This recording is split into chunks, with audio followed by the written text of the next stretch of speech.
Welcome to the Success Journey Show. Let's travel together through the lives of individuals on the road to success. Hey, what's going on, travelers? It's Ricky Ventures and Marlon Madden, and we're back with you for another episode of the Success Journey Show. Marlon, what's good, bro? What's good? How you doing today? Oh, we just got, it's crazy. We got the crazy backgrounds today. Yeah. Success Journey Show. Yeah. For us, SJS developers, I know we don't talk about this a lot, and SJS stand for Success Journey Show, people. Yes, Success sir. Journey Show developers, and that's another branch. That's a DBA that we have for a company that builds websites, create apps, digitize people's platforms. Yeah. If you don't know, now you know. Yes, sir. So, Yo, dude. You can check that website out as SJS Developers. And then guess what I'm wearing? Hit Doctor. Hit Doctor. Right? The Hit Doctor is also something that we developed. Ricky could elaborate more about that. Yeah, we are. We just, I just paid the bill for our official utility patent. It was a hefty nice bill. I was like, oh man. But hey, it's done, man. Officially a full patent inventor registered with the United States Patent Office. And we got our product. I should have grabbed it, but I don't have all the pieces, so it wouldn't make sense to you guys. But man, we're printing pieces off. That's why I had the background. I had to move out of my office. I got some couple pieces printing right now, and the noise in the background. So yeah, we are excited. You know, before I go there though, Marlon, I finally remember, it dawned on me as I was doing the intro. Remember in the car this morning when I was taking my kids to school, and they were like, yeah, Daddy, the reason why you don't put us on social media because you be doing all those videos talking about, hey, what's going on? How you doing? And I was like, what are they talking about? What are they talking about? And then as I'm doing the intro, I'm like, yo, what's this? This is what they're talking about. This is what they're talking about. Oh my goodness. Yeah, man. Kids are observant, man. And gotta love them. But yeah, dude, what's been going on, man? I know you out and about, make some things happen, shaking and baking. Yeah, shaking and baking. I'm down here in shaking and vegetarian bacon. Down here, South Click. Came down to look at property that's underway, that's going. It's a full gut, full rehab. That's my first full gut, full rehab. So that one, looking at some other properties for us, Rick. We locked down a few, closing on one tomorrow. So I go to the lawyer's office tomorrow, sign for that one, and have another one that we put a contract on. The guy said, okay, so that one's going to come through. We verbally had one today with another lady, and then we looked at another one. We looked at the outside of one today, and we're going to get in it tomorrow. So potentially that's 5 properties that we already have. You know, we knocked down a couple beginning of the year. And then we did ours in Baltimore also. So we have some down in Texas that we closed on, and we have one that's closing on the 5th. That should closing mean we're selling it on the 5th. We had one already that we closed beginning of the year. So we're making it happen this year. This year is going to be first quarter was really nice. Second quarter I think is even going to be even better. So yeah, dude, man, it's exciting, bro, because you get, we put all that work in, especially for the property in Baltimore, put all that work in, and the next thing you know, it's like, boom, money's hitting the bank. Boom, money's hitting the bank. Tenants coming in, you're like, that for me, there's a different world, man. That's my first introduction of, I've had cash flow and other residual incomes with different things, but to the magnitude of, to this level in real estate, it's like, wow, man, this feels good. It feels good. Gives you that like, oh, we gotta do it again. Oh, we gotta keep doing it again. We gotta keep on doing it again. So we know this probably this weekend or next weekend we're looking at some other ones in Baltimore, so we could close on those ones. That one, so we could finish up another project up there before this quarter ends. Definitely wanna knock out a project and be more.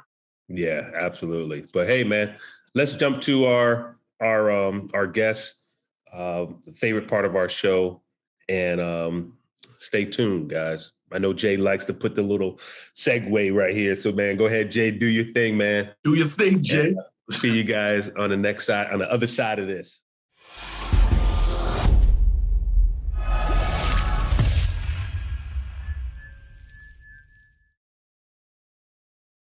All right. Hey, I get the honors this week. Ricky have pulled off the reins off of me, yes, sir. And he made me. I'm a big boy now. You got the better background, so you got to do it. Yeah. I get to introduce our guest today, our favorite segment of the show. You can listen to Ricky and I talk about ourselves all day, but really, you guys come on here to hear about who we have on and what they kind of information they have for you. And today we have none other than Luke Charlton. And hey, brother, thank you for coming on our show. Absolutely, my pleasure. Thanks for inviting me on. Yes. Could you just go ahead and tell our travelers about yourself? Yeah, no problem. So just a quick overview of who I am. So I'm a marketing coach, and I also have kind of a small agency that I run ads for a small handful of clients for. But my, story started back in 2010 when I was working as a public servant in Australia, like for the government, just doing IT stuff. And I really hated that kind of 9-to-5 lifestyle of having a boss. And new roles are great. Like you start a new job and the first 6 months is great because you're learning. But after that 6 months, you plateau. And that's what I really hated, that feeling of stagnation. And what helped that for me was changing jobs, but it would always be the same process. You're great for 6 months and then it would just get really repetitive. And I felt like there was like a straitjacket on my soul. So we can dive more into my story in a little bit, but that kind of was the catalyst to me starting my own business. Initially, it was a health coach, and I fell in love with marketing. And so I became a marketing coach and struggled for many, many years, which again, we can get into. But through all that, I kind of came out the other side just from a lot of persistence and not giving up, and learning from really great mentors. And now I teach other consultants, coaches, experts, service professionals, like basically how to grow their business, how to get more clients. So that's kind of just a general quick overview of my story. And in terms of experience, I've had the fortunate. I've been really fortunate in terms of my mentors and the people I've been able to work with. So I've spent over $16 million on ads now, scaling campaigns to hundreds of thousands of dollars per month, helping clients generate like a lot of revenue. I stopped counting at 50 million in revenue, but yeah, it's a lot of revenue. Again, I'm very blessed to be able to have had those opportunities. But a lot of it was just through persistence, really, and working with great mentors. But we can get into more of my story if you want to, a little bit. But that's just general overview of who I am. Yes, sir. Yes, sir.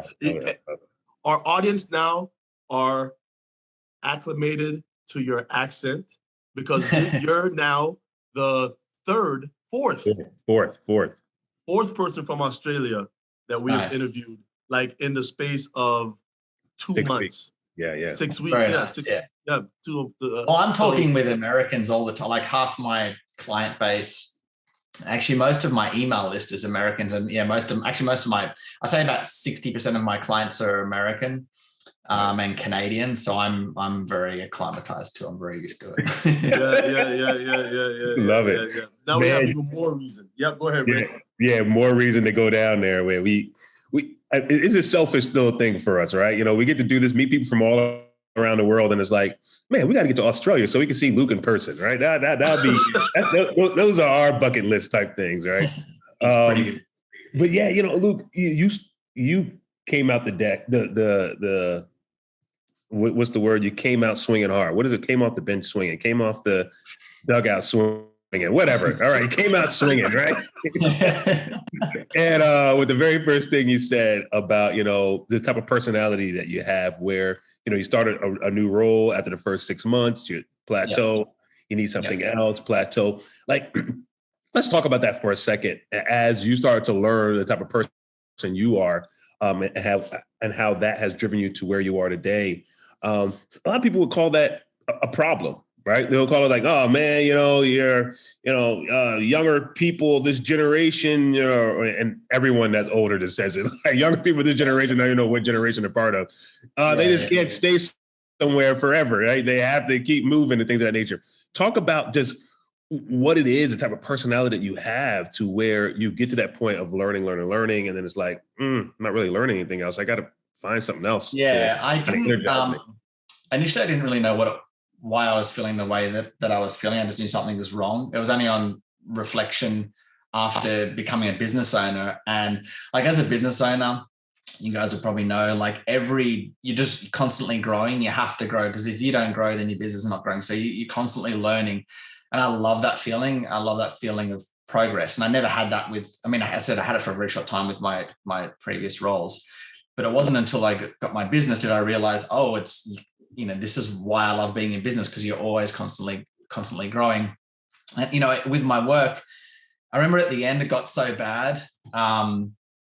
Like I kid you not, like maybe every 90 minutes to 2 hours or so, I'd have to like take a break and like walk around the building, just because I got like so depressed is not the word.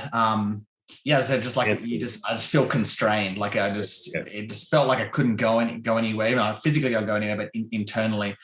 Yeah. And so that that's when I knew there was something wasn't right. And at that stage it was getting really bad. And I kind of knew I was leaving for London. I actually moved over to London. I'm not there now. I'm back in Australia, but I moved over to London. And I knew by that stage I was going, and it just, the closer I was getting to moving to London, like the worse it felt, because I was like so close to that finish line. Kind of like when you need to go to the toilet, right? When you're in the car and it's like when you get to the house, it's even worse. Like anyway.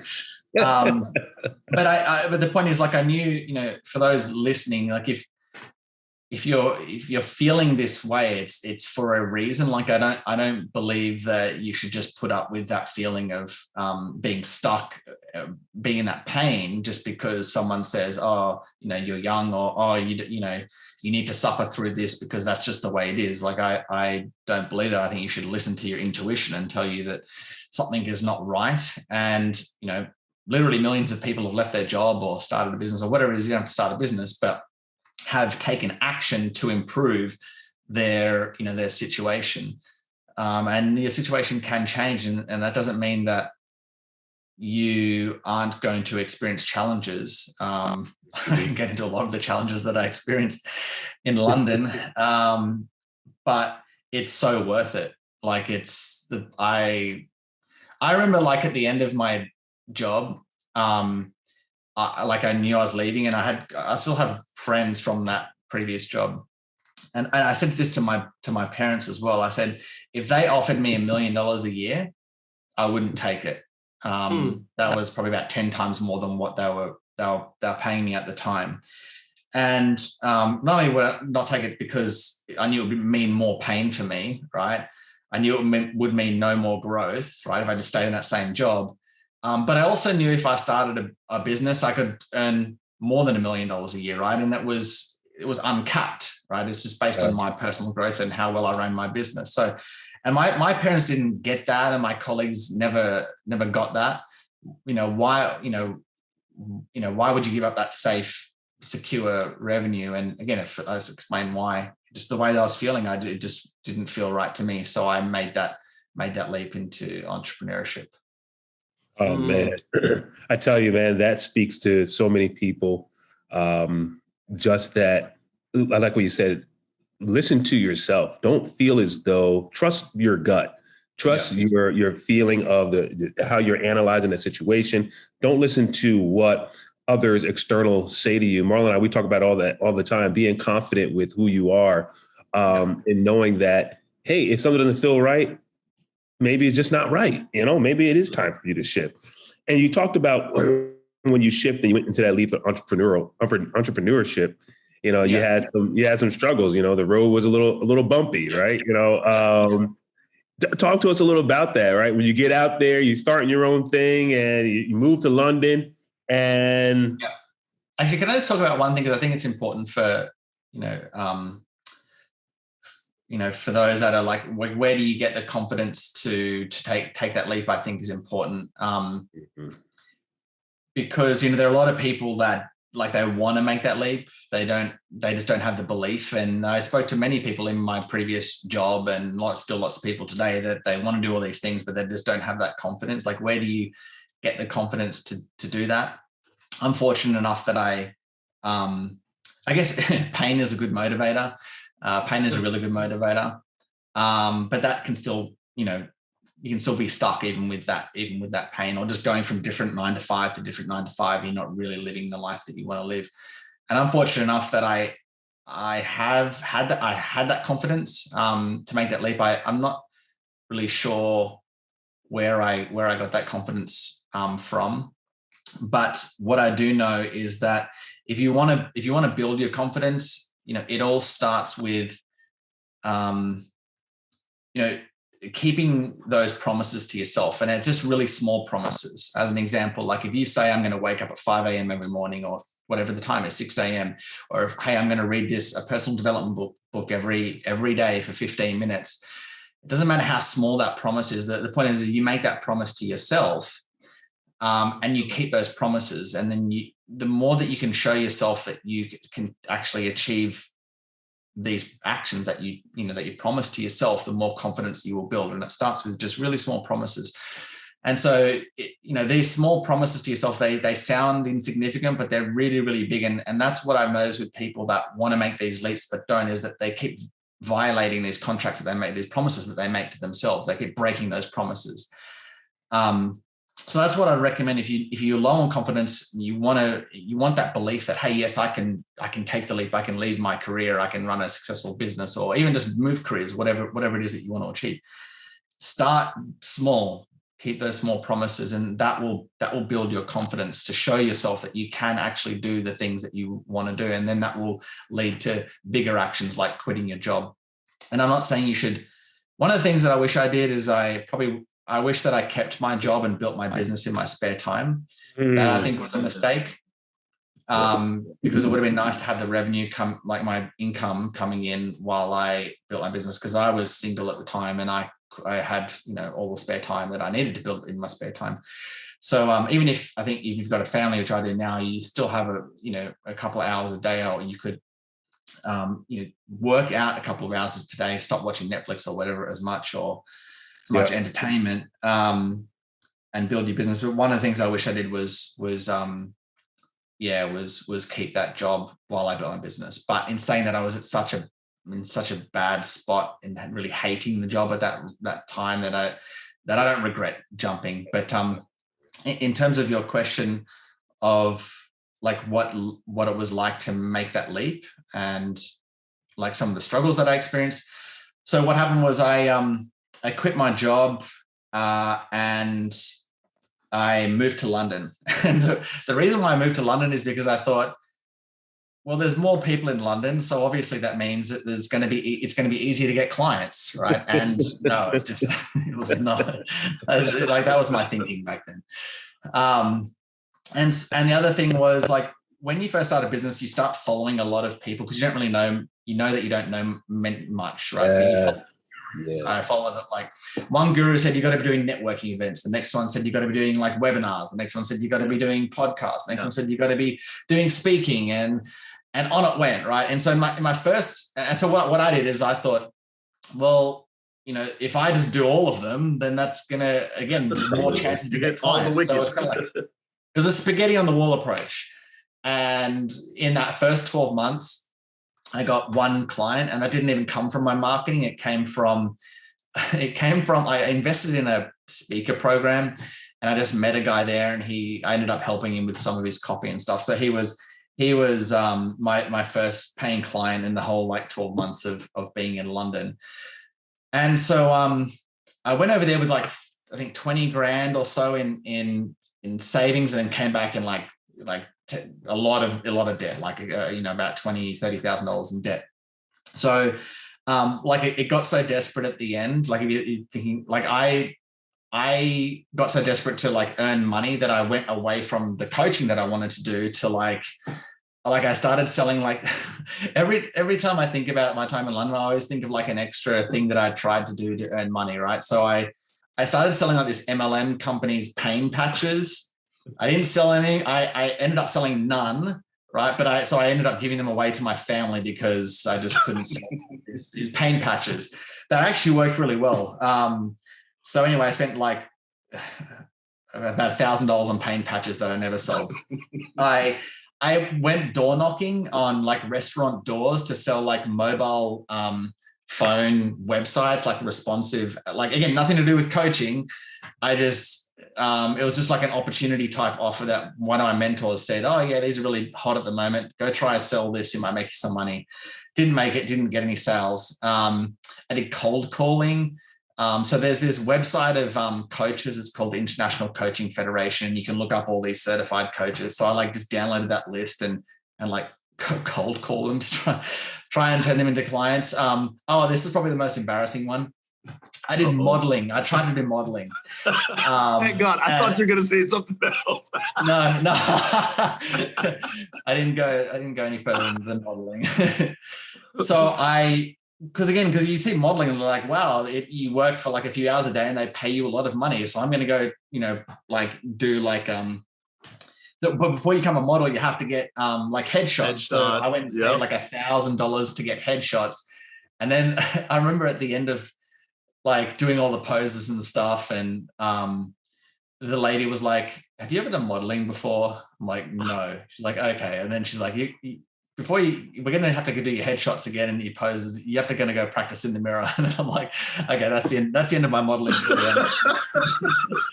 So like, this is how desperate I got because I needed the money. And then of course that led me to ask my parents for money. I had to borrow money from my parents and my nan had to borrow. I went to my nan a couple of times to borrow money off her, which is again, that's really embarrassing. Right. You realize that, well, I realized, that I growing a business is a lot harder than what I thought it was going to be. And that's one of the reasons why I wish I kept my job. Again, don't regret it. So if you're in a job that you're kind of okay with, but you stay in it as long as you can while you're building a business is my advice. But yeah, I came back from London and ended up living with my nan because she was the only one that would take me in like rent free. But I got a side job in a bar and I realized, I need to take a couple steps back and figure out like a more simplified way to get clients and grow my business. And then that's kind of what led me to I did paid advertising and I had a really simple way to get clients. I just send one email per day. That's my whole strategy. I just send an email per day. I just build my list with paid ads and I send an email per day. So I just wanted a really simple approach because I'd been doing so many complex ways to get clients, particularly around that stage is when funnels were getting really kind of popularized. And I just kept things simple and that led me to my mentor, which he taught me how to run ads. And then that led me to writing copy for some quite famous coaches like Bob Proctor and Mike Dillard and Ryan Moran. Which then led me to get a lot of experience running ads and sending emails and then teaching other people how to do it. So that's a really brief overview of like the end result part. But I went through a lot of crap to get to where I am today. And there's a lot of things I would do differently than what if I had to do it over again, obviously. But I don't regret going through all that because I have a great story to tell and that has given me a lot of experience. But my advice is if you do want to make the leap, like find a good mentor is the number one thing. Like find someone that's done and make sure that they're legitimate because I invest in a lot of gurus and I can tell you some stories about some one particular guru.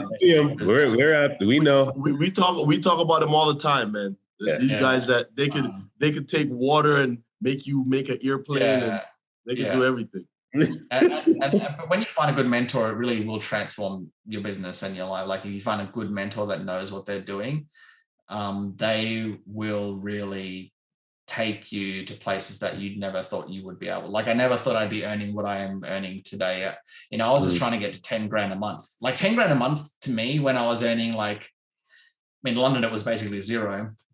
but then it was like $1,000 a month. And so from $1,000 a month to $10,000 a month, that was like, it felt so far away. Like it was like this glass ceiling that I could never break. Right. And now like just my overheads for my business are like multiple times of that, which is it's crazy to me. You know, it's in a good way. Like I never thought I would be at this level, but a big part of that was choosing the right mentor. But you know, that's a bit about the struggles that I went through. Talk about that, Luke, in terms of the mentor, because I know a lot of people forget about scaling the business, just starting it. And just like you said, you never thought you would be where you are today, but you went back to that simple fact. Hey, I was making $1,000 a month. I want to get to a $10,000 a month. And that seemed crazy to me to get to $10,000 a month, but I got there. And $10,000 a month now is like, okay, yeah, all right. I'll be scared if I'm making $10,000 a month. Yeah, point, right? You know, like talk about that growth, that personal growth that it takes, that development aspect to scale, not just monetarily, but as an individual, as you go from these different levels of income and revenue, learnings and things of that nature that help support that. So like what, you know, how I had to like change and grow with different levels of scale. scale. How did you, it just wasn't just, hey, I'm going to make $10,000 a day. There was something you had to apply, right? In order to get to that point and keep growing even till today, the way you are today. Yeah. So my way of approaching business, so it's basically just me. I like to keep my business simple. I don't want employees. So it's me, and I have a virtual assistant, and she like does a lot of stuff for I run ads for clients, for just a small handful of clients I run ads for. And so my way of approaching business is to keep things very simple. Like I want to have a business model that scales without me having to scale my time. So for example, like these podcast interviews, this is something that like I just enjoy doing. I don't do them because this is my main method of like generating leads or anything like that. My main business model is to, as I said, it's literally like it's one ad that advertises a simple lead magnet. Now, for those that don't know what that is, it's just like a short PDF, just like a short guide, like a free guide, basically, that you advertise. And for my market, I help coaches, right? So this is a free guide that helps coaches get some more clients. So they click on the ad and they go, yeah, I want this free guide, and they put their name and email address in, and now they're on my list. And that's very scalable, and it's automated, right? So if I want to scale to $10,000 a day, I just literally just click a couple of buttons, and now the ads are at $10,000 per day. Obviously, I've got to make sure that what I'm spending is going to come back in. But that part of generating leads is very automated. And then the email side of things, like once they're on my list, I just send one email per day, and that one email can go out to thousands and thousands, hundreds of thousands of leads, right? So it's very leveraged. So coming back to your question, when I was struggling in London and trying all these different strategies, one of the main ways I was trying to get clients was with organic strategies. So doing a lot of free methods, like going into LinkedIn groups and Facebook groups, and it's good because they're free, but the downside of those, you need you need to put in a lot of hours, and they're not scalable. Mm-hmm. And so I realized after doing a lot of these free methods that if I wanted to be able to scale, I needed to learn paid advertising. And that's what led me to paid ads. Actually, funny story. What the final kind of straw in the camel's back was, so I had this LinkedIn strategy that was actually working pretty well, right? So it was a LinkedIn strategy where I connected with people, and then I would invite them to my LinkedIn group. And then from there, with what most people don't know with LinkedIn groups, is that you could send like everyone who joins your group, you can send an email directly to their inbox, and that email can promote anything that you want. And so I would promote like a webinar, and then that's where I would sign clients. But you could promote anything. You just promote a call with you, like book in my calendar or whatever if you want help. And that worked really well. And I even wrote a book about it, and I started teaching other coaches and consultants how to use this strategy to get clients. I'm like, oh, I finally found this strategy to get clients on LinkedIn. And now I'm teaching and I'm starting to get clients. And then I write this book, and I'm literally like the day before it's about to be released on Amazon, LinkedIn changes their whole system. You can't send that email out anymore. And so the book that I just written was like null and void. Just the strategy didn't work. And so that was like, because I had a lot of failed organic strategies before that. So I'm like, I can't do this anymore. I need to learn paid advertising. I need to automate my lead generation, because this is chasing these organic strategies is not working. So I went to the paid ad side of things and learned that, and then learned how to convert that paid advertising with sending regular emails. Again, keeping things very simple, but very leveraged. And so I'm able to now scale quite high without having any staff really. But I have worked with many companies that have a lot of staff, and I understand their challenges and at different levels of scale, 7 figures, 8 figures and whatnot. But in terms of the growth that I experienced is more of that learning experience of going from organic to paid. And that if you want to scale, like paid is the best way to go to scale. And then you add in organic traffic later. Do that. And that's another reason why I do podcasts. Like I get leads from podcasts, but it's not my main way of generating leads. It's just something that now I'm adding in later on after I've got my paid traffic converting. So that's the growth that I experienced in terms of from my lessons and why I do paid and how it's a scalable business model. In terms of the growth other areas of growth that I had to go through, the good side with paid traffic is that it's instant, right? You want leads, you can get it right, and you can set it at whatever, $1,000 a day. You can get a lot of leads coming in. The downside is you have to pay, and it's cold, right? So the people coming through, you have to warm up. It's not like a referral or a podcast. Where they're a lot warmer. And so the growth that I had to go through to be able to make a scalable type business model convert like that, a paid ads business model convert, is to understand how to warm up those leads through regular emails. I mean, some people, like I'm a bit different than other gurus, where gurus will teach a funnel and they will teach like a particular, here's a webinar strategy that or a tripwire strategy or a book funnel or whatever it is. But it's basically driving ads into some type of sales process to get those leads on the phone as quickly as possible.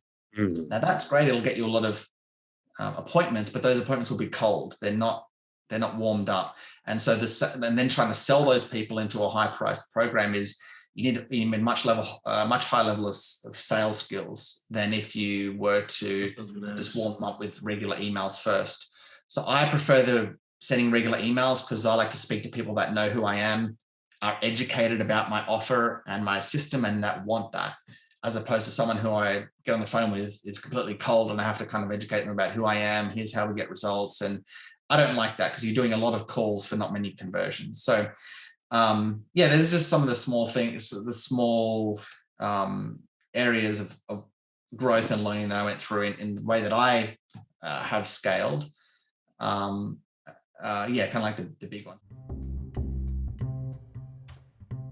You've been listening to the Success Journey Show. You can check us out on our social media on YouTube, Instagram, and Facebook. Also on our website, thesuccessjourneyshow.com. Enjoy the rest of the show. Yeah, absolutely. I like how you mentioned that. And it's something that I don't think we ever talked about on the show in terms of paying to play, right? You got to pay to play. And you talked about a method that a lot of people typically do, is, they bootstrap it, so every free thing you can do, and, you get caught in the do loop of the free. And, but as you mentioned, hey, it's like, when I really said I really wanted to get into this game, I had to put some more skin in the game, and that skin had to be some capital, some type of financial payment to that, so that I can really start seeing the fruit of what I'm doing here. And that kind of started taking you to the next level and the next level and the next level from that point. Did I gather that right? Yeah, absolutely. I think the other great thing about, as I said, there's positives and negatives to organic, like free traffic and paid. I just like paid because it's instant. I also like it because it allows you to test your message a lot faster. So I can know whether a lead magnet is working like that. I can know whether my emails are converting to appointments very quickly because I'm getting people coming through and I can see how they react to my emails. With organic traffic, it's often very kind of hidden, like you're getting inconsistent leads coming through. So it's hard to tell how well your marketing message is reacting because there's so little leads coming through. And especially with like business owners that are just getting started, your most important thing is trying to figure out, do I have a message or an offer that what is my want? message? Yeah. Like not many leads. It's very hard to gauge that, but with paid traffic, you can figure that out very quickly. The other thing I love about paid ads is, as you just said, you're skin in the game, right? So as soon as you start paying for leads, you will take your business a lot more serious because you're a lot more invested, right? You're like, well, if I'm spending $50 a day on these ads or whatever it is, $30 a day, $100 a day, I need to figure out how to convert this. Otherwise I'm just kind of like wasting money. So all of a sudden you're more invested, you're taking it more seriously. It's just like when, a client, if someone comes to me and spends $100 to learn my email system, they may get results, but if someone comes to me and spends $10,000, that person is much more likely to get results, right? Because they're more invested. It's the same kind of thing with paid advertising. You're more invested, taking things more seriously. You're going to take more action. Yeah. No, so go ahead, Marlon. I don't want to hog it, man. Go ahead. No, I'll say sales is an art, right? And some people, natural sales. And people, when I'm saying sales, I'm not saying sales in terms of the bad side that everybody think about sales. I'm talking about sales in order to drive a conversation to a certain place. So what method or how did you learn, what method did you use to learn sales that you can, that's such a great question. You didn't have to take so long to be outside of making money or turning those cold calls to warm? Yeah, so I don't do any cold calls anymore. Like I won't like, put up a webinar, drive cold traffic to a webinar and then have a call afterwards because they're still even if they've watched my webinar, they still don't have that much of a relationship with me. They've just watched a 60-minute presentation or whatever it is.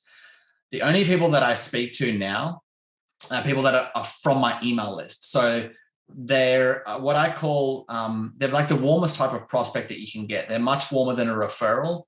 And the reason why is like with the referral, that comes with an elevated level of trust, right? Because, a friend has referred them to you and, there's that passing of trust, which is great.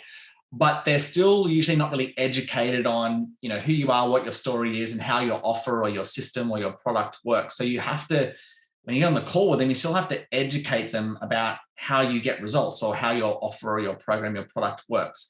So they're high trust, low education.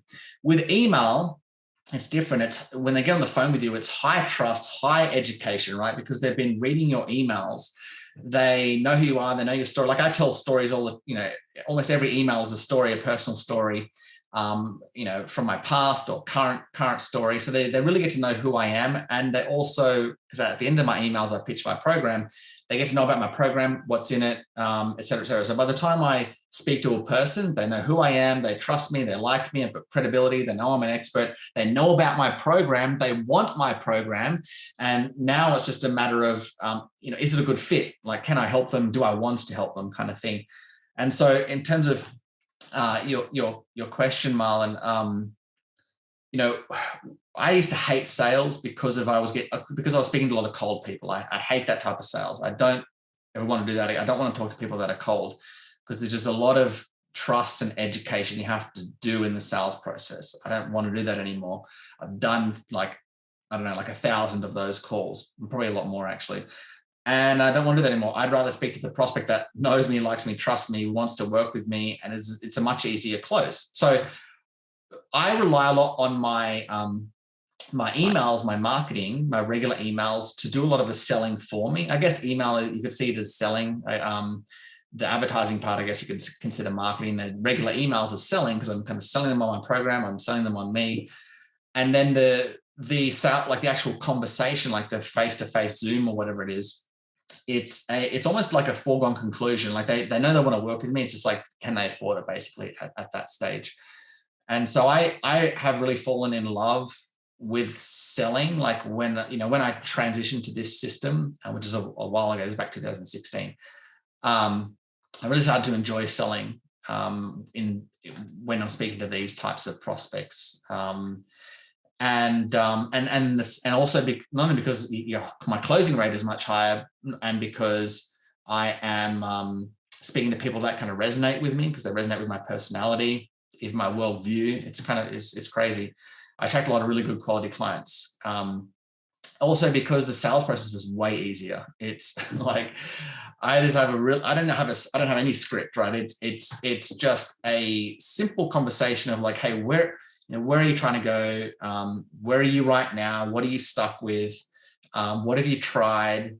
And why did you choose me? What appealed to you about your system? I think there's 5 basic questions that I ask, and this is what I teach my other clients as well. Really simple framework, and it's just getting context on the situation. I go, okay, based on the situation, this is what I recommend. Step 1, step 2, step 3, and then they sign up. It's pretty straightforward. I don't have to do any I don't do any techniques like closing techniques, right? Or any tricks or sales tactics that the gurus teach. And there's no need, because they already want to sign up by the time I speak to them.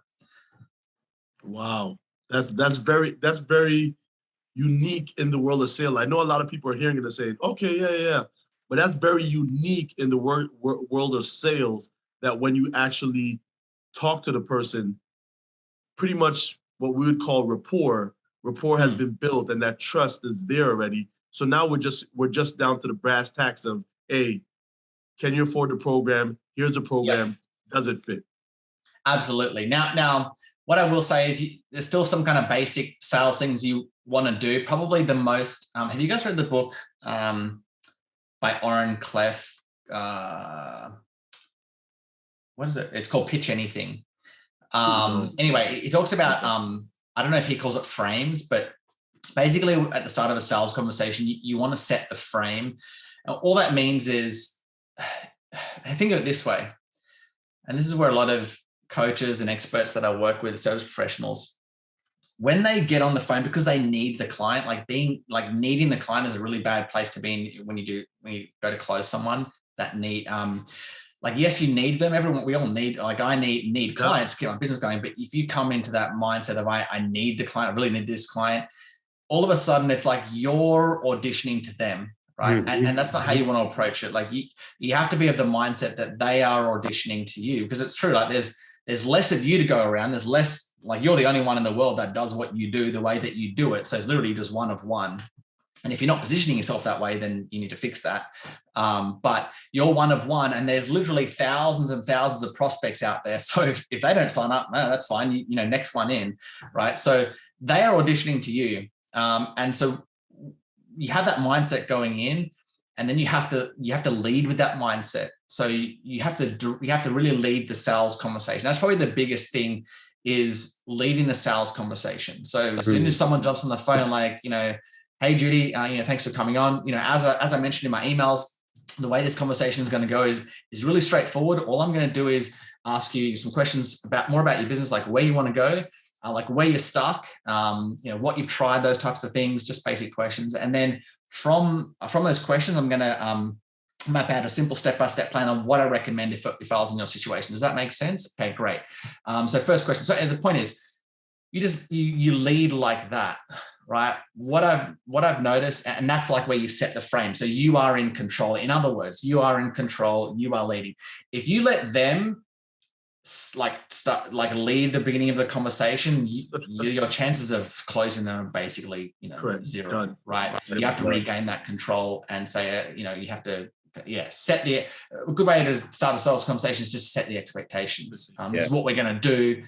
Do you understand? Make sure you grab a pen and paper to write down the notes, etc. So you have to lead them, and that's I wouldn't really call that a tactic. It's just a foundational thing of a sales conversation. So if you don't start with that, then even if you've got strong if they come from your email list and you've got strong trust and credibility, you can really tank the sale if you don't lead it and set the frame.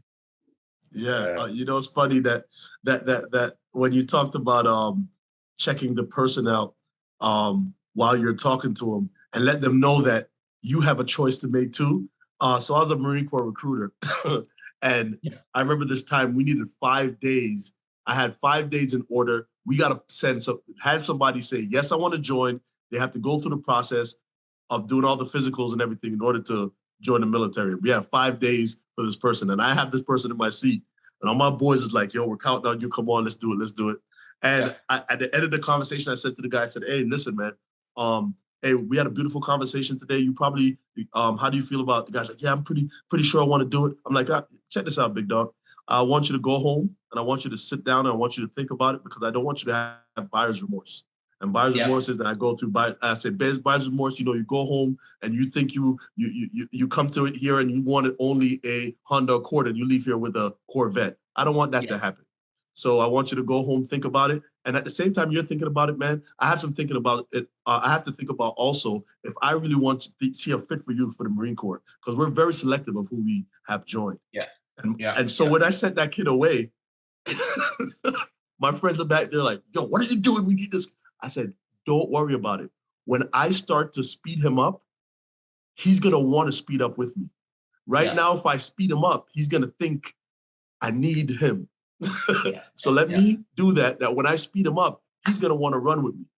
And it's just like what you're saying there. It's very important to let the person know that you have goals too, or you have a standards too, and you want to impose that standards on them. Absolutely. Actually, this brings up so in terms of like the sales process. So when I'm asking those 5 questions of what, where are you going, what are you stuck with, blah, blah, blah. There's one thing that I'm trying to do throughout this whole conversation. Okay. And that is spot red flags and get them to tell me why those red flags are not a problem. That's the only thing I'm really doing. I'm looking for red flags. So for example, my email system is, it's just build your list with paid ads. That's autopilot. And then you send an email every day. And I had a conversation with a coach a couple of weeks ago that signed up. And one of the things she said in the sales conversation, she said something like, because you have to show up every day and write the emails, right? So that's part of the system. It does not work if you don't send an email every day. Obviously, that's how it works. So she said something like, I've really struggled with, sending regular content over the last 12 months. I sit down and it takes me like a couple of hours and then I stop for like a couple of weeks or whatever it was, right? And to me, I'm like, that's a massive red flag, right? Because if she doesn't if as I said, this system only works if you're sending an email every day. So instead of addressing that objection at the end when it comes up, I'm going to overcome that objection right now or that red flag. And I said something like, okay, so you just mentioned that, you struggle with consistent content. So what makes you believe that you can get, you can send an email every day, right? Because as you know, this is how the system works. Again, because she's educated on the system. She knows how it works, right? So I said to her, what makes you believe that you can send an email every day? And I just let her answer that, right? I let her overcome that objection that she had, right? And she said something like, oh, well, because your system is simple and it's just an email. And now she's giving all the reasons why, why she can get results with my system, right? Now, what I used to do and what a lot of coaches do is I would just ignore, I wouldn't even see these red flags and I would try and overcome them at the end. Or wouldn't even come up the end because I didn't actually address them in the sales process. So one of the things that I do is just like when a red flag pops up in terms of like what's, as you said, Marlon, like looking at their mentality, looking like what are your criteria for a great client? A great client might be like they have to send an email every day. They have to be, be be able to take direction, right? So if someone says something like, "Oh, I've been in all these different programs and I didn't get results," that's a red flag, right? Okay, so you've been in all these different programs, like.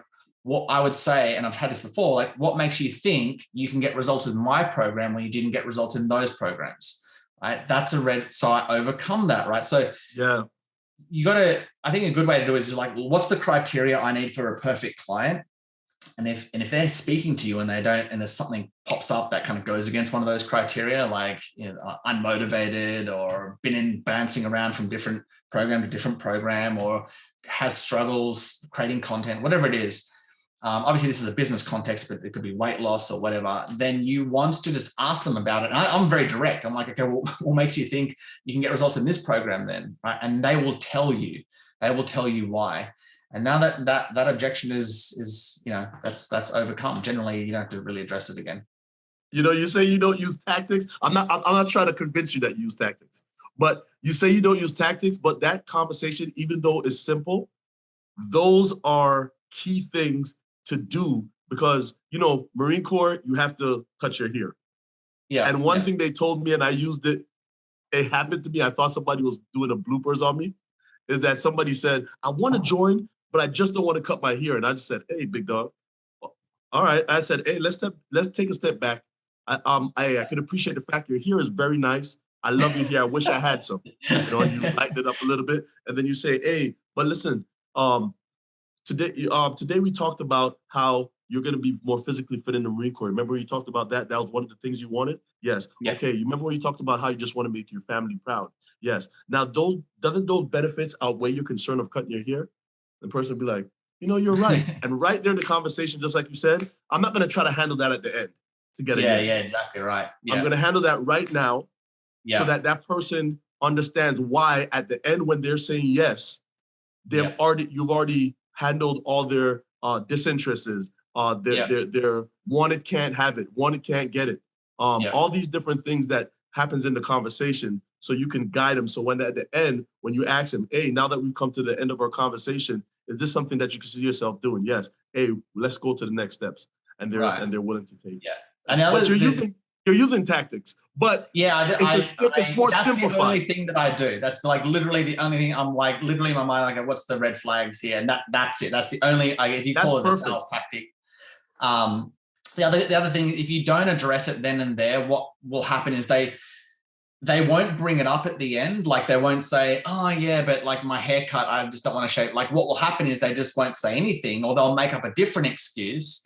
And, you know, or they'll say like, I need, what the big one is, right? I need time to think about it. Or, I just need to speak it over with my spouse is a big one. I use that one. You know, that's a bit more expensive than what I thought it was going to be. I need to think about it, blah, blah, blah, blah. So, and really what the main objection was, it was still about his haircut, you know? So, you know, you've got to really, as I said, try and overcome it then and there. And that way it doesn't present itself at the end. Perfect. Yeah. But Rick, I don't want to turn it to a sales. No. This is good, man. This is really good.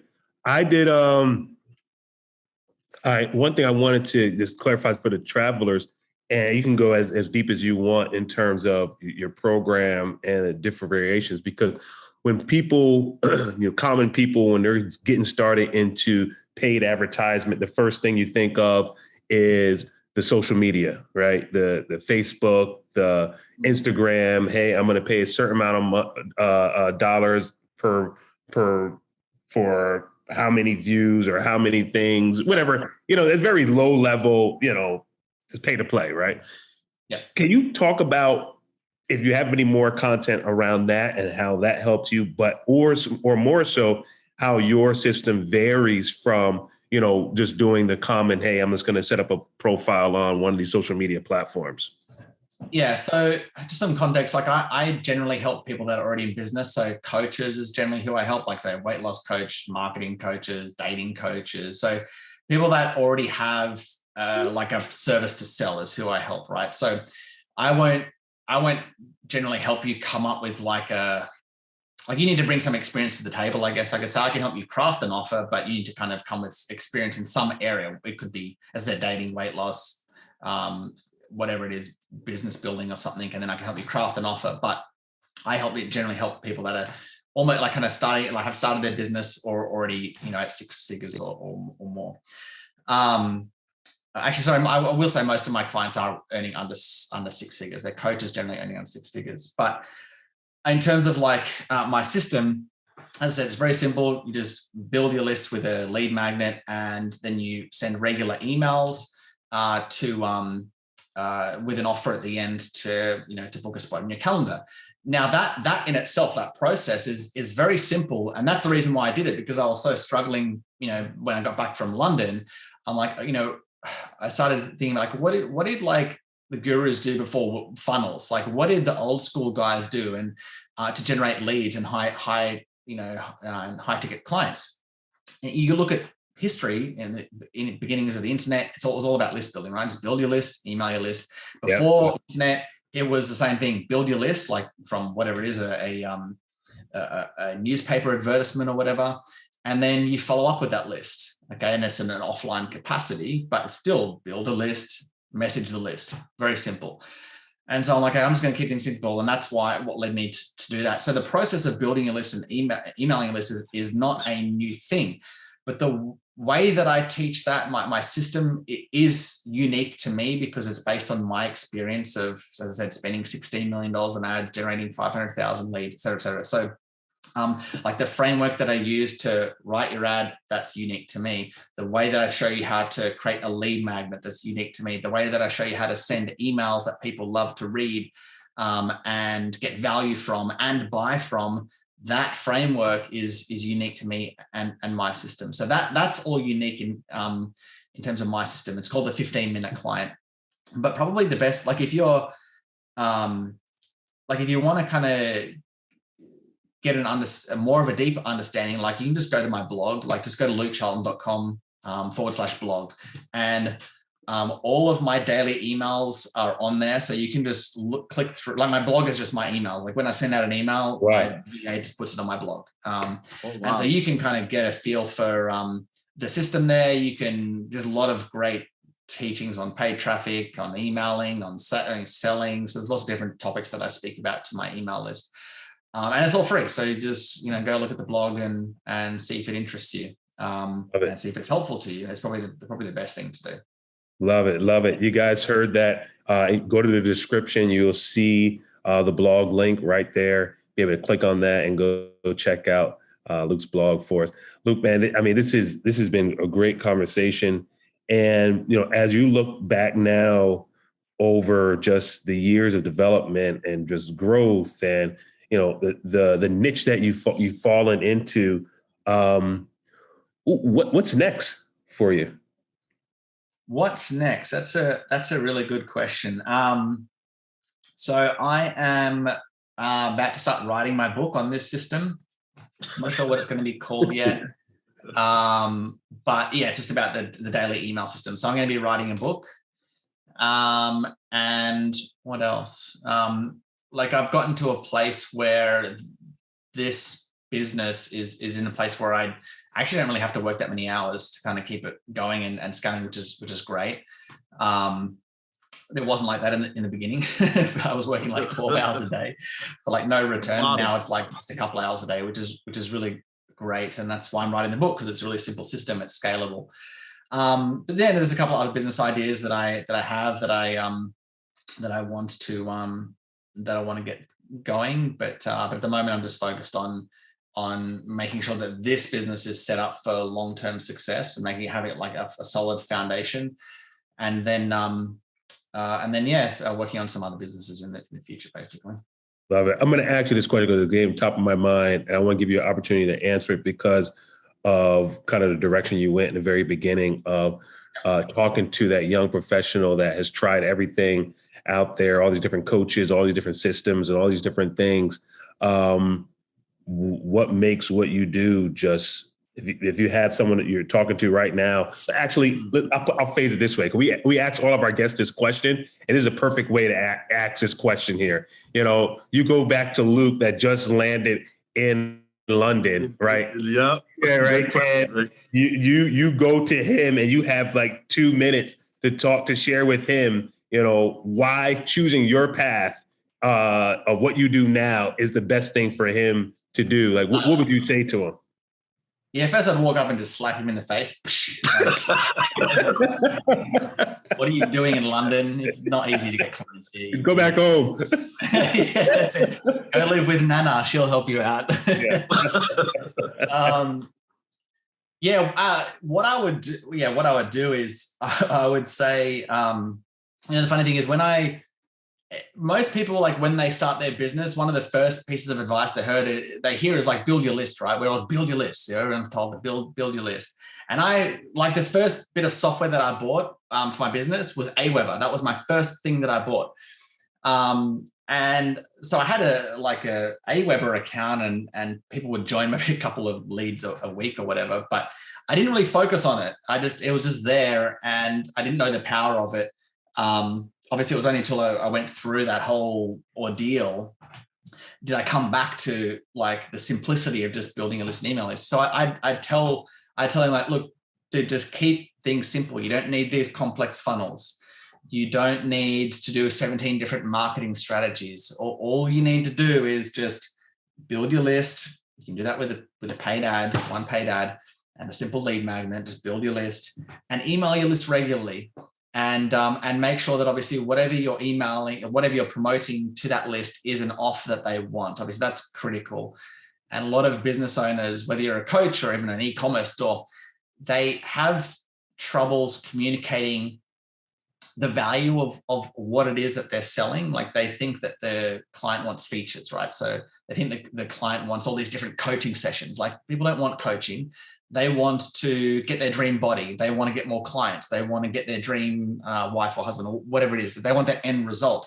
The same if you're selling a physical product. They don't want the drill, right? They want the hole that the drill creates. We've all heard of that analogy before. So you want to be able to craft offer your message in a way that resonates, in a way where they go, yeah, I want that. And then that's not about, that's about benefits more than it is features. So keep it simple, craft an offer that people, that market wants, your email list wants, and then just tweak from there. You're still gonna come up with, you're gonna have to learn a lot, and that's okay. But if you complicate it with complex funnels and complex marketing strategies and automations and tech that you don't need, it will make it a lot harder. Not only because setting up more complex tech is harder, but more complex tech makes it harder if you find out whether your marketing message is working or not, right? So it's keep things simple is what I would say. It's build your list, email your list. And if I did that, I'd be 5 years ahead of where I was, where I am today. Yeah, so it's for people listening to this, I mean, a lot of people probably just ignore this because the bright, shiny, complex stuff is really alluring. It's sexy, right? It's new, it's different, it's unique, bots and automations, and it's cool. But it can really lead you astray, the bright, shiny objects. So I'm more about the kind of the dull, boring kind of stuff that people have heard before. Love it. Well, Luke, man, this has been a phenomenal conversation. We really appreciate your time, your insight.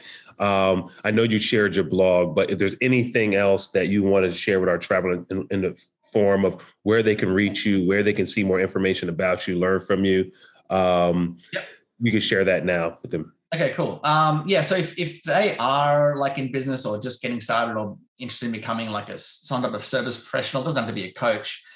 I have a free gift, free guide that they can grab. It's called the 9 email offers that get clients for free. So just go to 9 email offers. So like the number 9 and then emailoffers.com. Just go to 9emailoffers.com. You can download it there for free. And then you can, get on my list and you can see how my daily emails work. It's very simple. It's just an email every day. Other than that, my website as well, lukecharlton.com. The free gift is at 9emailoffers.com. Love it. Travelers, you heard it today from Luke. And Luke, again, we want to thank you for coming and just sharing your experience, your high, your lows, your journey. We talked about that person that, struggled to really understand and embrace who they were, and listening to the noise outside of, transferring jobs, after you get into that routine and you're like, man, this is not it. This is not for me, all the way to really finding your lane. And what it takes to find your lane, the highs, the lows, the pain points along the way. And, if this resonated with you and someone else that this can resonate with, why don't you just share this podcast with them, share this story, because we know that this story is touching Marlon and myself. I got so many ideas running in my head right now, which is great, but, I want you guys Yeah, email a day, right? Want you guys to as well. So thank you again for showing us love by stopping by the Success Journey Show. Go to our website, thesuccessjourneyshow.com. Leave a review on the podcast. Leave us some suggestions of some guests that you want us to bring on. Hey, this show is built for you to help you move through your journey as we're all traveling together. So we'll see you next week at the same time, the same place on the Success Journey Show. Everyone have a good one. Peace. One love. You've been listening to the Success Journey Show, where your dreams, drive, determination, and diligence are the foundation to success. For more information, check out thesuccessjourneyshow.com. The Journey Squad is here helping you to your destination.